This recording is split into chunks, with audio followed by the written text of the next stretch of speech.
시청자 여러분 안녕하십니까? 헬로티비 뉴스입니다. 먼저 오늘의 주요 소식부터 보고 오시죠.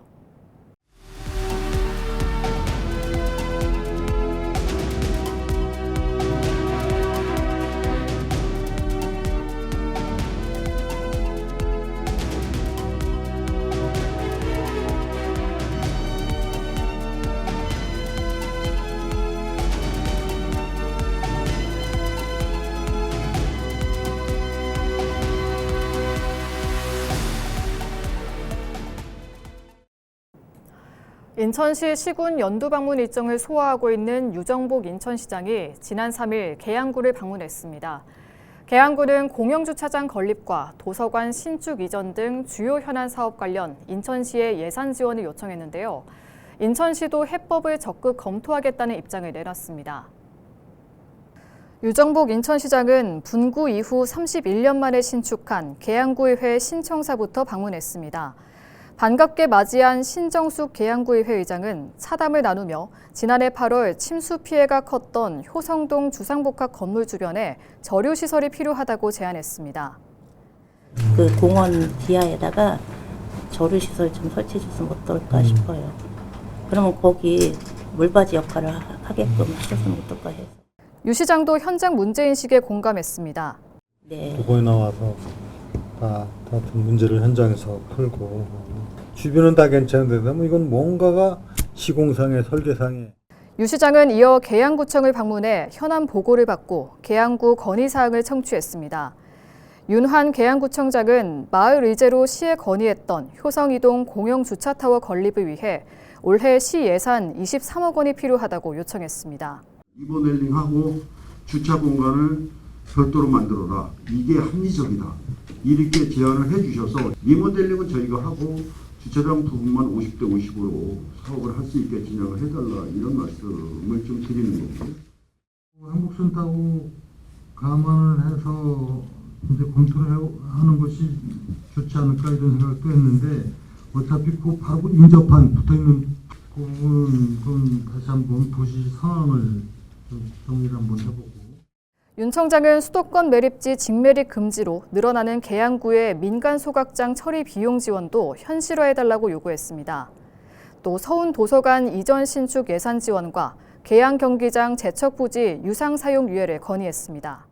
비만 오면 그 인명사고가 날까봐 아주 염려를 하는 그런 곳이라서 이건 이제 저희가 뭐 거의 행정정책을 마저 마무리하고 있기 때문에 거의 197억 정도 들어가는 사업, 초대형 사업이기 때문에 여정적 지원만 해주시면 제가 지금 연두 방문을 통해서 구에서 이렇게 얘기하는 거는 사실 어떻게 보면은 가장 절실한 문제를 갖고 건의하시는 거로 이해되기 때문에 그래서 적극적으로 검토를 해서 그래서 정확하게 추진 방향을 답변 드리도록 그렇게 할 겁니다. 유 시장은 계양구 출입 기자단과도 간담회를 갖고 질문 답변을 이어갔습니다. 대장 홍대선을 계양역으로 연장하는 방안 관련 국토부의 검토가 늦어지고 있는 데 대해서도 의견을 밝혔습니다. 약간 역사 관련해서 논란이 있었죠. 어느 정도는 또 이렇게 입장이 정리가 된 거고, 그래서 거기에서 크게 변함은 없이 아마 금년도 상반기 안에 최종적으로 이것이 결정이 될 겁니다. 마지막으로 이어진 주민소통 자리에서 유 시장은 지난해 인구와 경제가 함께 성장한 인천시가 대한민국의 성장과 발전을 주도하고 있다며 인천의 발전을 기대해달라고 말했습니다. 유정복 시장의 새해 군구 연두 방문은 2월 12일까지 이어집니다. 더불어민주당 이건태 의원이 지난 3일 부천병 지역구에서 의정보고회를 열었습니다. 이건태 의원은 이 자리에서 지난해 국회 주요 활동을 비롯해 부천고 과학고 최종 지정, 옥길 범박 광역버스 노선 선정, 제2경인선 재추진, KTX 이음열차의 소사역 정차 등 지역 현안의 진행 상황을 지역 주민들에게 공유했습니다.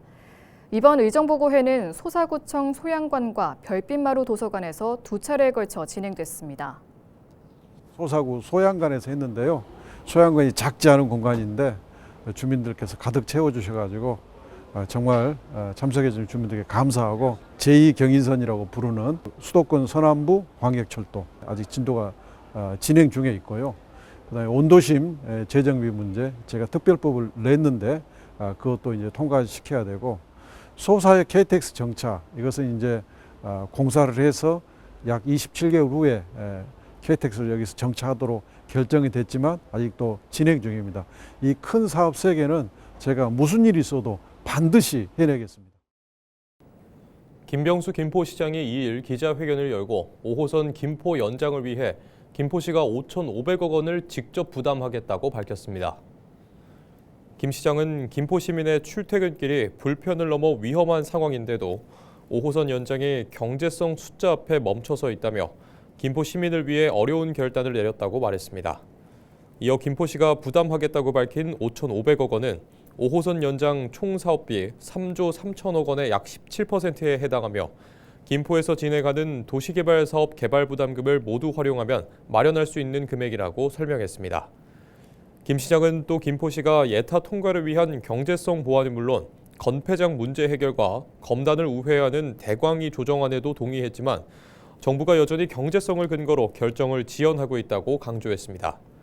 이어 5호선 김포 연장이 늦어질수록 사고 비용과 사회적 비용, 지역 경쟁력 약화라는 손해가 눈덩이처럼 커진다며 정부의 김포 연장 예비 타당성 조사를 즉시 통과시켜달라고 요구했습니다. 김동연 경기도지사가 생활비 절감과 교통비 부담 완화, 돌봄 강화를 핵심으로 임기 마지막까지 민생 해결에 집중하겠다고 밝혔습니다. 김 지사는 2일 기자회견을 열고 장바구니 물가 안정과 소상공인 지원을 최우선 과제로 제시했습니다. 경기 살리기 통큰 세일과 지역화폐 인센티브 확대, 소상공인 힘내고 카드를 통해 실질적인 생활비 절감을 추진하겠다고 설명했습니다. 교통 분야에서는 더 경기 패스 시즌2를 통해 정액형 교통비 지원을 도입하고 일산대교 무료화와 GTX 연장 등 교통 인프라도 속도감 있게 추진하겠다고 밝혔습니다. 또 간병비 지원과 가족 돌봄 수당 확대를 통해 360도 돌봄 체계를 완성하고 반도체, AI, 기후 산업을 미래 성장 동력으로 육성하겠다는 구상도 제시했습니다. 김 지사는 남은 임기 동안 도민의 삶을 바꾸는 해결사 역할을 끝까지 다하겠다고 강조했습니다. 경기도는 국정 제1동반자로서 이재명 정부 성공의 현장 책임자가 되겠습니다. 대한민국 경제 산업의 중심인 경기도가 중앙정부가 목표로 제시한 잠재 성장률 3% 달성, 그중에 2%를 책임지겠습니다. 우리나라 최대 지방정부인 경기도가 주 4.5일제 실험에 나섰습니다. 단순히 근무 시간을 줄이는 게 아니라 임금 삭감 없는 노동시간 단축이 목표인데요. 현재 100여 개 기업이 경기도의 4.5일제 시범 사업에 참여하고 있는데 기업의 생산성 증대와 직원들의 삶의 질 향상, 이 두 마리 토끼를 잡을 수 있을지 관심이 모아집니다. 이지훈 기자입니다. 경기도의 한 중소기업. 전체 직원 중 절반 이상이 여성으로 직원 평균 나이가 30대 중반인 젊은 기업입니다. 이 회사는 지난해 6월부터 주 4.5일제를 운영하고 있습니다. 직원들에게 격주 주 4일제 근무 또는 주 32시간에서 35시간제를 선택하게 했습니다. 서로 같이 맞벌이 하면서 그런 가사 분담이 제일 문제이긴 한데요. 물론 저 혼자긴 하지만 한 명이라도 이제 그런 시간적 여유가 있으니까 확실히 도움은 많이 되는 것 같아요. 업무 효율성 확실히 더 올라가는 장점이 제일 크고요. 시행 이후 채용 지원자 수가 10배 이상 증가했습니다. 자체 설문조사에선 직무 몰입도와 워라밸, 삶의 만족도 모두 상승했습니다. 휴식 시간이 많아지다 보면 아무래도 저희 거래처 응대 같은 거에서 조금 더 유쾌하게 응대할 수 있고 현장 근로자분들의 체력도 많이 괜찮아지고 있는 효과가 있어서 그런 게 오히려 매출 증대 효과로 돌아온 거 아닌가라고 생각하고 있습니다. 경기도 주 4.5일제 시범 사업에 참여하고 있는 기업은 모두 99곳. 한 곳 빼곤 모두 민간 기업입니다. 경기도는 이들 기업에 노동자 1인당 월 최대 26만 원의 장려금을 지원하고 있습니다. 임금 삭감 없는 노동시간 단축이 가능한 이유입니다. 경기도는 올해부터 시범사업 기업에 고용 장려금도 지원합니다. 새로운 국민주권정부 들면서 경기도가 도입한 4.5일제를 전국으로 확대하는 사업으로 채택을 했고, 또 우리 담당 부서에서는 우리 경기도의 4.5일제 시범 사업을 벤치마킹하고 있습니다. 앞으로 전국적으로 퍼지는 데 있어서도 경기도가 가장 중요한 역할을 하고 견인해서 이와 같은 제도가 전국적으로 잘 확산하도록 하는데 최선의 노력을 다하겠습니다. 다만 주 4.5일제로 노동 생산성이 떨어질 것이라는 재계의 우려도 있습니다. 경기도는 주 4.5일제 시범 사업을 내년까지 운영하고 효과 분석을 하겠다는 계획입니다. 정부가 노동시간 단축을 국정과제로 추진하는 가운데 경기도가 선제적으로 도입해 실험 중인 주 4.5일제가 어떤 성과를 낼지 주목됩니다. 헬로티비 뉴스 이재훈입니다.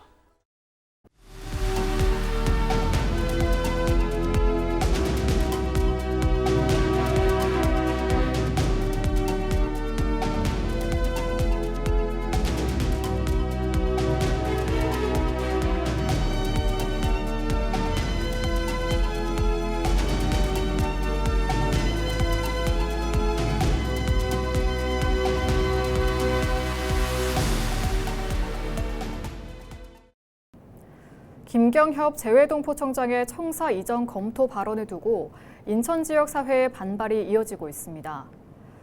인천 지역 시민단체 모임인 인천사랑 범시민 네트워크가 2일 특정감사 등 김 청장에 대한 후속 조치를 촉구하는 요구서를 이재명 대통령과 외교부, 인천 지역 국회의원 등에게 전달했습니다. 범시민 네트워크는 재외동포청은 국무회의 의결과 당정 협의 등의 절차를 거쳐 인천에 개청했다며 이는 입법과 행정의 절차적 정당성을 갖췄다는 것이라고 밝혔습니다. 이어 김 청장의 월권적 망언과 행정 행태에 대한 외교부의 특정 감사가 필요하다며 상응하는 회신이 없다면 인천 시민의 뜻을 모아 강력하게 대응할 것이라고 강조했습니다. 3보급단 이전 부지 개발 사업은 인천시 부평구 지역 사회 핵심 과제 중 하나입니다. 하지만 지난 2019년 인천시와 국방부의 업무 협약 이후 큰 진전이 없어 지역사회의 실망이 큰데요. 사업의 성공적인 추진을 위해서는 국가의 지원이 필요하다는 주장이 나왔습니다. 이재필 기자가 보도합니다. 인천도시공사가 지난해 11월 3보급단 이전 부지 개발을 위한 군부대 이전 사업 사업화 방안 수립 용역에 착수했습니다. 지난 2024년 민간 참여자 공모 유찰 이후 약 1년 만에 다시 사업에 대한 의지를 나타낸 겁니다. 용역에는 사업 전반에 대한 재검토와 사업화 방안 수립, 민간 참여자 재공모 등에 대한 내용이 담길 예정입니다. 인천시와 인천도시공사는 오는 8월까지 용역을 마무리한 후 그 결과를 바탕으로 사업 시행 대행자를 선정하고 2027년까지 실시 계획 및 실시 설계를 마무리한다는 계획입니다. 개발 사업의 완료 시점은 2031년 12월입니다. 이런 가운데 박종혁 인천시 의원은 사업의 성공적인 추진을 위해서는 국비를 확보해야 한다고 주장했습니다. 현재 사업 방식은 이전할 곳에 군부대 시설을 지어주고 해당 부지를 넘겨받는 기부대 양이어 당초 시는 전체 부지 84만 제곱미터 중 70%는 공원과 공공기관 등으로 조성하고 나머지 30%는 수익시설로 개발할 계획이었습니다. 민간 사업자에게 아파트 등을 건설해 수익을 낼 수 있게 해주고 그 수익금으로 군부대 시설과 공원 등 조성 비용을 충당하는 방식입니다. 하지만 민간 자본에만 의지하면 결국 3보급단 개발 사업은 아파트 건설 사업으로 전락할 수밖에 없다는 게 박 의원의 주장입니다. 우리 시민들의 그 삶의 질을 위해서 원도심 활성화를 위한 정책은 뭔가에서 출발했을 때는 이거는 재정 방식, 이 지원 마련 방식을 어떤 방향으로 하냐에 따라서 달라질 수가 있다. 그래서 제로 상태에서 다시 한번 생각을 해보자. 하지만 국비 지원을 받으려면 특별법 제정 등 넘어야 할 산이 많습니다. 인천시가 사업을 재수립하는 용역을 진행 중인 만큼 그 결과에 관심이 집중됩니다. 헬로티비 뉴스 이재필입니다. 취약계층의 문화생활을 지원하는 서울 문화누리카드 지원금이 연간 14만 원에서 15만 원으로 늘어납니다. 문화누리카드는 서울시와 문화체육관광부, 한국문화예술위원회가 복권기금 재원을 통해 추진하는 문화복지 사업입니다.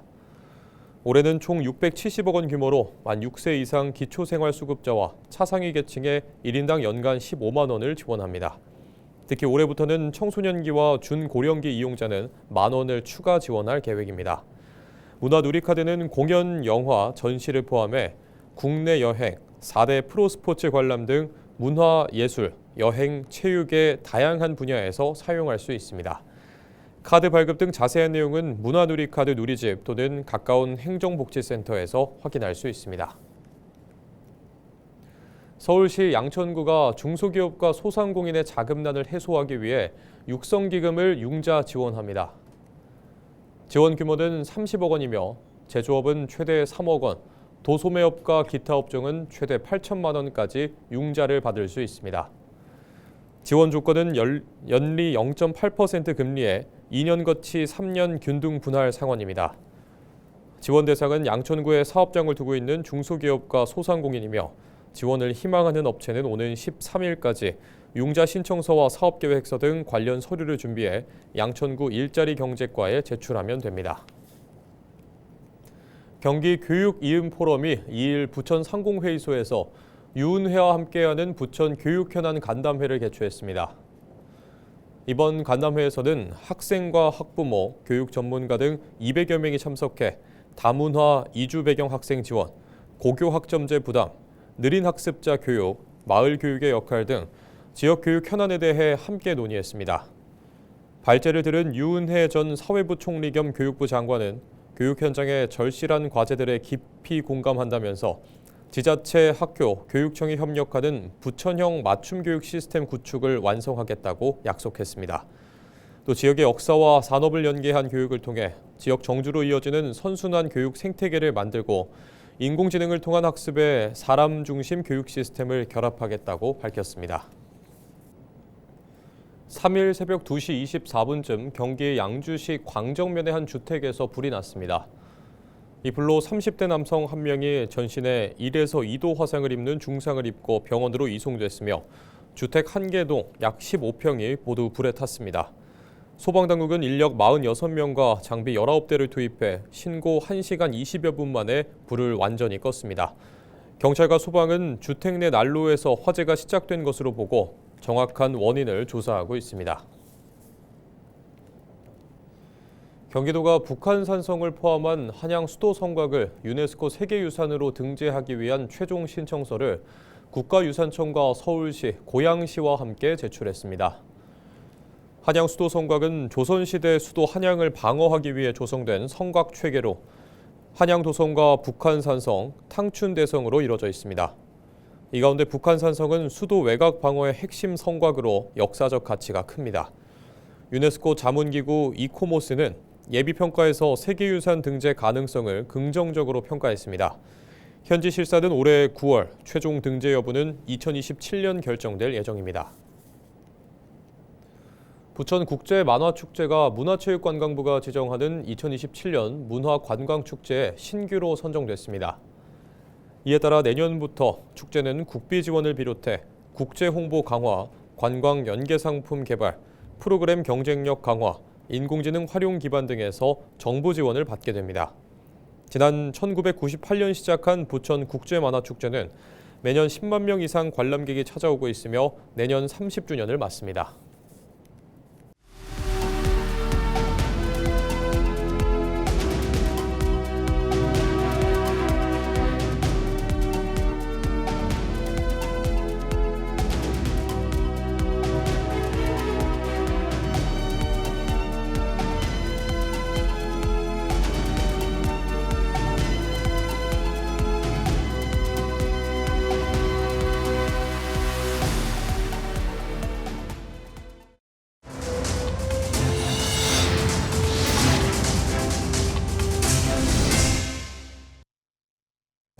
이상으로 뉴스를 마칩니다. 시청해주신 여러분 고맙습니다.